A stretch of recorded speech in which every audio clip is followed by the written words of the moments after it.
Chapter 15. At the end of every 7 years thou shalt make a release, and this is the manner of the release. Every creditor that lendeth aught unto his neighbor shall release it. He shall not exact it of his neighbor or of his brother, because it is called the Lord's release. Of a foreigner thou mayest exact it again, but that which is thine with thy brother thine hand shall release, save when there shall be no poor among you. For the Lord shall greatly bless thee in the land which the Lord thy God giveth thee for an inheritance to possess it, only if thou carefully hearken unto the voice of the Lord thy God, to observe to do all these commandments which I command thee this day. For the Lord thy God blesseth thee as he promised thee, and thou shalt lend unto many nations, but thou shalt not borrow, and thou shalt reign over many nations, but they shall not reign over thee.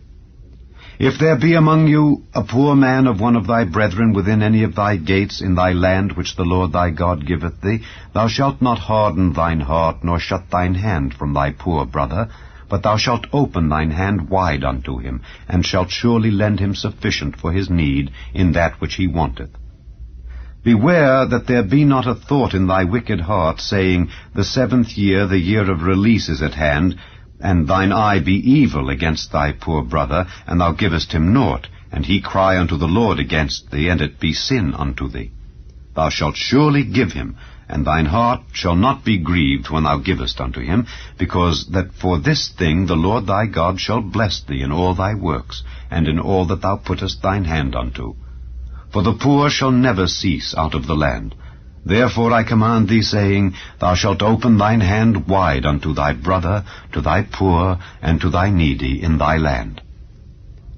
And if thy brother, an Hebrew man, or an Hebrew woman, be sold unto thee, and serve thee 6 years, then in the 7th year thou shalt let him go free from thee. And when thou sendest him out free from thee, thou shalt not let him go away empty. Thou shalt furnish him liberally out of thy flock, and out of thy floor, and out of thy winepress. Of that wherewith the Lord thy God hath blessed thee, thou shalt give unto him. And thou shalt remember that thou wast a bondman in the land of Egypt, and the Lord thy God redeemed thee. Therefore I command thee this thing today. And it shall be, if he say unto thee, I will not go away from thee, because he loveth thee and thine house, because he is well with thee, then thou shalt take an awl, and thrust it through his ear unto the door, and he shall be thy servant forever. And also unto thy maidservant thou shalt do likewise. It shall not seem hard unto thee when thou sendest him away free from thee, for he hath been worth a double hired servant to thee in serving thee 6 years. And the Lord thy God shall bless thee in all that thou doest. All the firstling males that come of thy herd and of thy flock thou shalt sanctify unto the Lord thy God. Thou shalt do no work with the firstling of thy bullock, nor shear the firstling of thy sheep. Thou shalt eat it before the Lord thy God year by year, in the place which the Lord shall choose, thou and thy household. And if there be any blemish therein, as if it be lame or blind, or have any ill blemish, thou shalt not sacrifice it unto the Lord thy God. Thou shalt eat it within thy gates.